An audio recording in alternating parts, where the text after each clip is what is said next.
Salut tout le monde, j'espère que vous allez bien et que vous avez digéré cette défaite du Canadien de Montréal par la marque de 5-1 face au Lightning de Tampa Bay. C'est de ça qu'on va parler aujourd'hui dans cette vidéo-ci. Si vous êtes nouveau, je vous invite à vous abonner, c'est le bouton rouge au bas de l'écran. C'est gratuit, ça fait plaisir. On est plus de 450 sur la chaîne. C'est très, très, très cool, très, très apprécié de votre part. Vraiment, j'ai du support depuis le début sur cette chaîne-là. Ça fait vraiment, vraiment très, très plaisir. Fait qu'on va vous parler, ouais, je vais parler aujourd'hui de la défaite du Canadien, 5-1. Ça nous mène où ça? Ça nous mène à une fiche en bas de 500, donc 14 victoires, 15 défaites, 2 en prolongation. Lightning de Tampa Bay qui, eux, sont à 29-1, donc super début de saison pour le Lightning de Tampa Bay.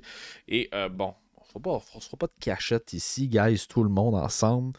Je pense pas que personne s'attendait à ce que le Canadien puisse aller gagner le match d'hier contre le Lightning, mais à tout de moins, on aurait aimé avoir un spectacle. Et puis, avec la cassure de la dernière vidéo, où est-ce que j'ai dit que cette défaite-là, elle avait fait mal contre les Ducks de Anaheim. Si cette défaite-là contre les Ducks a fait mal, je vous dirais que la défaite contre le Lightning a été pénible. Pas qu'elle a fait mal, mais elle a été pénible. Ça a été un match pénible à regarder, il va falloir être honnête. Pas beaucoup d'intensité. Pas beaucoup d'émotions, pas grand-chose à se mettre sous là-dedans. Ça a été juste un match désolant. Il n'y a pas eu de bonne étincelle. Écoute, qu'est-ce qu'on pourrait dire de vraiment positif? On va commencer par le positif. Nick Suzuki est sorti de sa léthargie. De 5 matchs sans marquer. Là, il a marqué un but. Je vais aller le voir juste pour être sûr, pour pas vous dire n'importe quoi. Mais ouais, il a marqué un superbe but sur. Ben, un superbe but. Un but. Pas où c'était wide open. Pas un but où c'était wide open, mais un but où est-ce que tu sais, il y avait de la marge de manœuvre pour effectuer un tir quand même rapproché. Facile à côté du gardien de but sur une superbe pièce de jeu de Kaden Goulet qui a tout fait. Il a intercepté le dégagement, pogne la rondelle, déjoue deux gars, arrive devant le gardien de but, fait une passe pour Suzuki. Clé en main, un but clé en main sur un superbe jeu de Kaden Goulet. Kaden Goulet qui, à défaut de créer énormément de revirements, être parmi les défenseurs qui créent le plus de revirements dans la Ligue nationale de hockey, on doit le dire, c'est quand même un des joueurs aussi qui crée le plus de chances offensivement du côté des défenseurs. Donc, ça se balance un petit peu. Et puis, ça, c'est l'expérience. C'est juste le temps qui va arranger cette facette-là du jeu de Kaden Goulet. De savoir mieux balancer, savoir mieux quand prendre la décision de monter ou non à l'attaque, la façon de relancer, tout ce genre de décision-là sur la glace, ça va arriver avec le temps. Il n'y a absolument rien d'autre qu'on a à dire sur Kaden Goulet. Fait que malgré le fait que oui, le jeune il fait beaucoup d'erreurs, fait beaucoup de revirements, faut le laisser jouer parce que il y a un énorme potentiel offensif à l'intérieur de ce défenseur-là. Je pense que tout le monde en est conscient. On a une petite perle à Montréal avec Kaden Goulet qui peut avoir un potentiel de jouer sur la première paire éventuellement. Mais je persiste à croire que ça va faire un excellent top 4 dans la Ligue nationale de hockey. Sinon, quoi d'autre qui a été positif dans ce match-là, guys? Pas grand-chose, hein? Si on retourne au screen, Jake Allen a fait 22 saves sur 27 tirs dirigés vers lui, 5 buts contre, avec un pourcentage d'efficacité de 815. On va passer pour les performances de Jake Allen de cette soirée-là. Qu'est-ce que tu veux qu'il fasse, man? Qu'est-ce que tu veux qu'il fasse? Ils ont eu combien de 5 contre 4 encore? On a été tellement indisciplinés. Je pense que c'est ça le mot qui colle à la peau du Canadien depuis les 2 dernières semaines. C'est la raison des défaites est surtout due à l'indiscipline chez le Canadien de Montréal. Des pénalités, des fois, qui sont bizarres. Des pénalités. Puis, je veux bien là, que, tu sais, à toutes les games, on commence à dire si c'est à cause des arbitres. C'est vrai que les arbitres, des fois, sont pas trop tolérants. Mais, tu sais, quand ça commence à devenir un pattern, je pense que là, ça commence à devenir lourd. T'sais, on peut pas tout le temps dire à tous les crises de match que c'est à cause des refs. Quand il y a un pattern comme ça qui s'installe, puis ça commence à devenir lourd, il va falloir commencer à se regarder dans le miroir comme du monde, puis à s'adresser les vraies choses. Canadien de Montréal qui, avec cette défaite-là, sont maintenant derniers, si je ne me trompe pas, dans l'Atlantique. sont maintenant derniers de leur division. Les Sénateurs d'Ottawa qui ont pris une place devant eux avec le même nombre de points, mais avec un match en main. On est installé dans les bas-fonds de cette division-là. On savait que ça allait s'en venir. C'est chose faite. Maintenant, si on peut garder ce rythme-là, de continuer à avoir des bons matchs, mais de continuer à perdre pour pouvoir avoir un excellent choix dans le top 10 au prochain repêchage, je pense que personne ne va se plaindre de ça. Je pense que tout le monde va être bien content, bien content.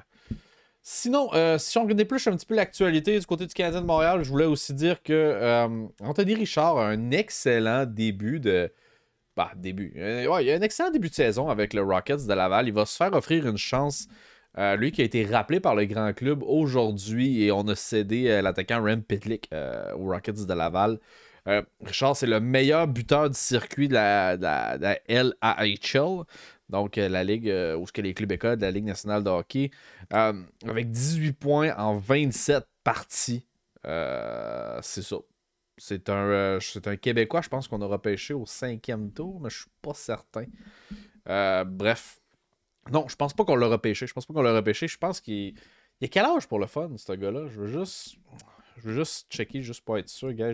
Laissez-moi juste pitonner parce que c'est à peu près la seule fenêtre que je m'étais pas préparé à ouvrir. OK? Fait que si vous me donnez juste un petit 2 minutes, là, je vais aller sur Google. Après ça, je vais marquer son nom. Puis on va aller sur son DB. There you go, guys.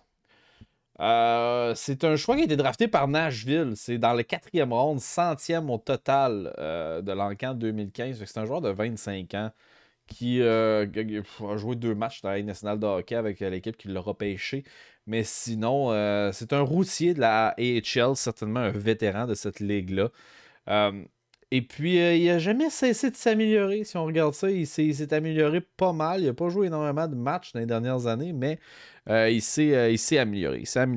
Il va avoir une chance de pouvoir percer l'alignement du Canadien et c'est correct. J'adore ça. J'adore ça, le fait qu'on va laisser une chance à un jeune qui va nous donner un vent de renouveau. Puis j'espère aussi qu'on va être plus agressif dans nos décisions de faire jouer ou non ces genres d'individus-là.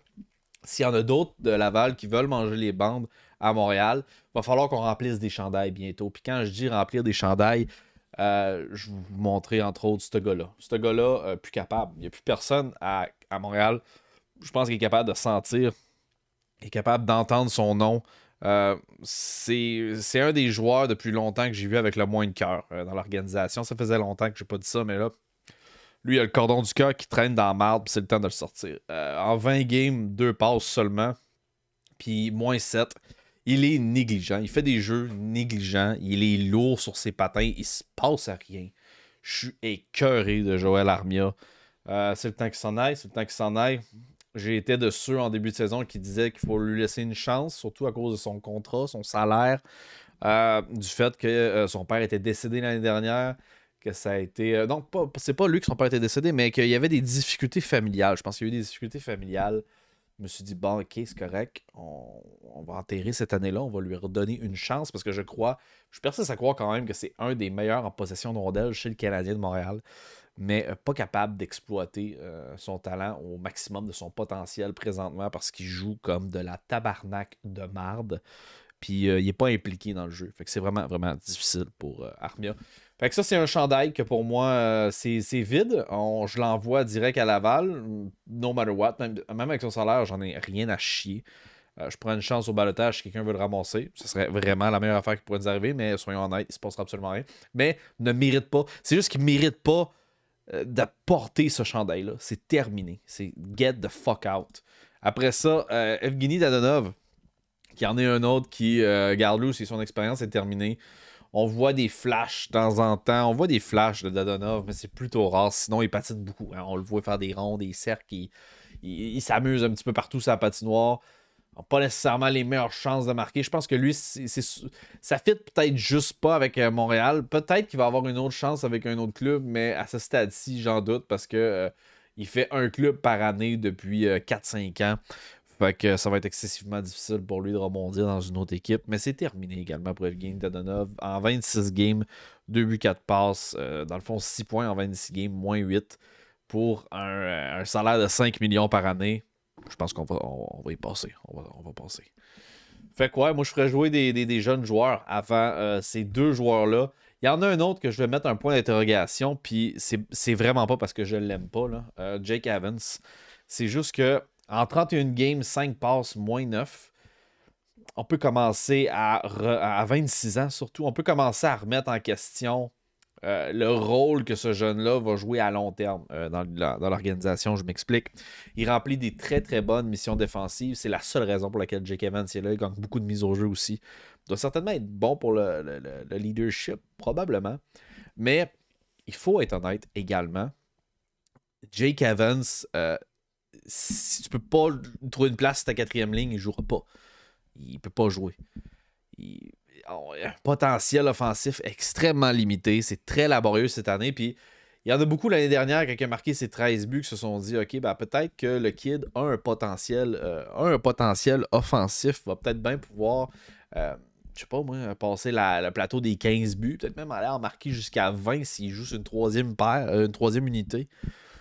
Je pense que là, ça a répondu à nos questions. 26 ans, je pense qu'on a commencé à faire le tour du joueur. Il va jouer comme ça, il est dans son prime. Je pense que son potentiel est déjà atteint. C'est un genre de joueur qu'on peut commencer à se questionner long term avec Jake Evans, parce que des Jake Evans, on va probablement en avoir d'autres qui vont pousser, qui vont commencer à s'en venir, qui vont vouloir prendre la place. Je dis pas que c'est le cas là présentement. Là, j'ai aucun problème à avoir Jake Evans dans mon alignement. Comme je vous dis, il remplit des bonnes missions défensives. Mais il va falloir commencer à penser à moyen terme, le plan B pour Jake Evans. C'est ce que j'avais à dire. J'espère que vous avez apprécié cette vidéo-là, guys. Si c'est le cas, laissez-moi un gros pouce bleu. Laissez-moi le savoir dans l'espace commentaire. Est-ce que ça faisait du sens, ce que j'ai dit à propos des gars qu'on devrait éclairer mieux vaut tôt que tard, selon moi. Je pense que là, si tu veux envoyer un message clair que la saison va commencer à être derrière nous un petit peu, puis tu veux y aller pour Bédard, je pense que c'est les moves à faire. Est-ce qu'ils vont le faire? Probablement pas. Mais je pense que c'est le temps de commencer à envoyer des messages et envoyer des messages clairs. So, merci d'avoir écouté la vidéo jusqu'à la fin, guys. Ça fait extrêmement plaisir. Je vous souhaite une excellente fin de soirée. Peace out.